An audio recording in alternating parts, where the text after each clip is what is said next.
method is often referred to as no-till or natural farming.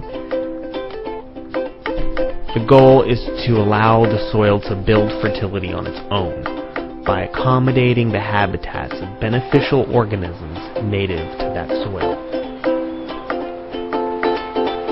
That's why Mr. Fukuoka's story, as told in his book, The One Straw Revolution, he's developed a philosophy and a set of techniques that allow nature to do most of the work. That's what I want to do here at my new place. Find a way to produce food and healthy soil while staying in harmony with the earth. When I first heard about Mr. Fukuoka, I was skeptical. There had to be more to it than just scattering seeds on unturned ground. And then I read his book, and I found that there was indeed much more to it. He grows a permanent ground cover of white clover. And then he spreads a straw mulch to enrich the soil and hold back the weeds. His crops sprout right through the clover. Straw.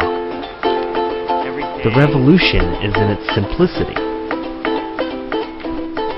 By keeping a layer of thick mulch over the soil, I am allowing for generations of tiny organisms to develop, flourish, make castings, reproduce, and then die. Within one season alone, these microorganisms deposit an astonishing amount of organic matter into the soil, enough to match the following year's supply of fertilizer, had I chosen to till. The side benefits of all of the organic residue addition over the last 11 years. We found that this organic residue, even these legumes that of course are nitrogen fixing, that we add to the soil doesn't necessarily provide nutrients immediately. When we mow like this, and we do the continuous residue application throughout the growing season, what we're doing is building up a foundation of soil fertility that then releases slowly. So this residue that I'm mowing here may be the nutrients for my crop next year. Layered structure and just increased with organic matter. In general, he uses plants to do the soil improvement. He started with deep-rooted plants like daikon and burdock and dandelion, ones that would have roots that would go down and open up the soil and bring nutrients up from the subsurface to the top. Then he added the ground cover of white clover, which has the ability to take nitrogen from out of the air and put it into the soil. And then weeds started coming up along with it, which he welcomed, and he planted mustard and daikon, and they reseeded themselves and went almost rampant throughout the orchard. And buckwheat was another very good plant that he added.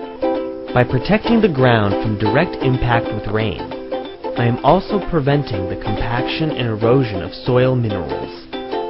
The blanket of mulch regulates temperature, moisture, air circulation as the bottom layer decomposes, bringing even more fertility into the soil.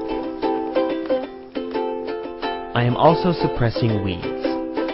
Each weed I pull out by the root will likely never come up in that spot again, as long as I choose not to till. We go in and do our thing because we don't want to wait for her.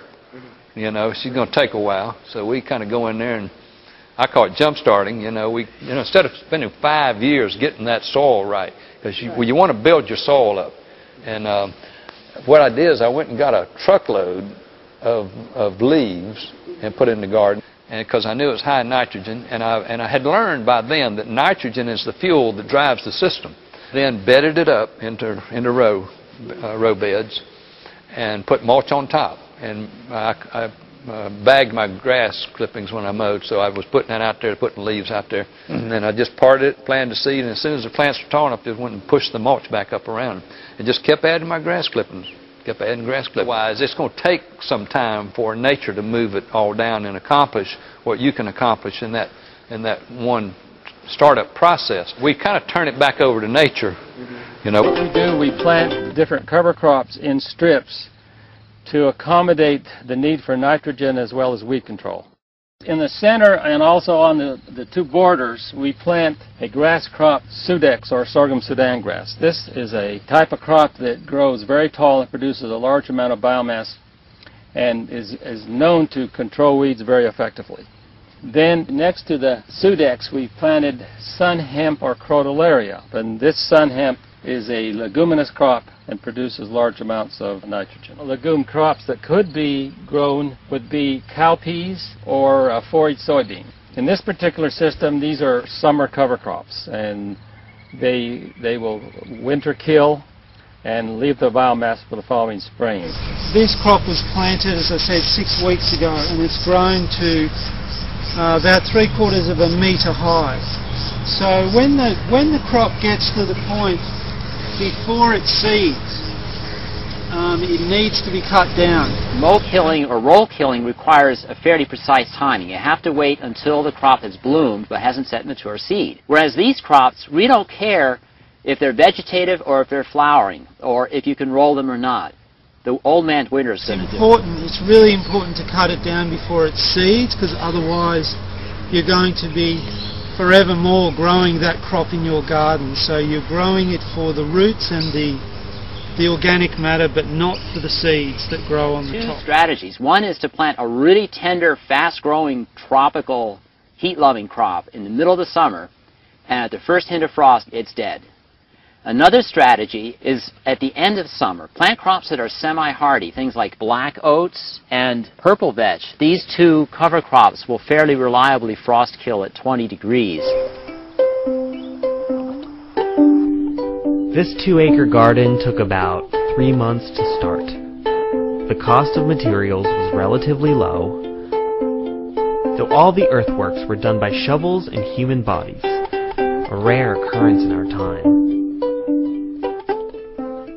The earth is shaped into a system of permanent raised beds. Then, a preliminary mulch is placed atop the mounds to prevent the propagation of weeds.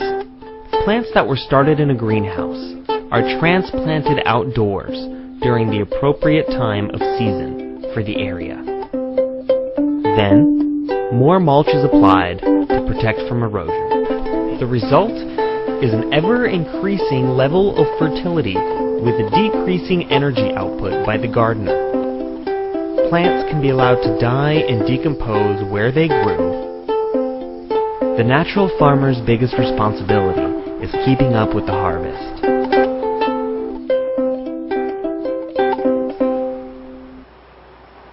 So the forest really gardens itself.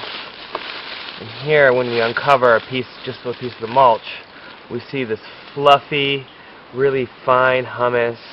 It's a really nice loam, great drainage, and it was never tilled. There was always just a layer cover of leaves that would just fall from the trees. Let's go check out what the no-till garden looks like now. I haven't watered in 2 days, and the soil underneath is very, very similar. It's fluffy, it's wet. There was really no tilling that happened. I planted clover in the path just so I could do that. Here is a green mulch, because clover has a lot of nitrogen fixing properties. Masanobu Fukuoka is a big proponent of do-nothing farming. The more people do, the more problems arise.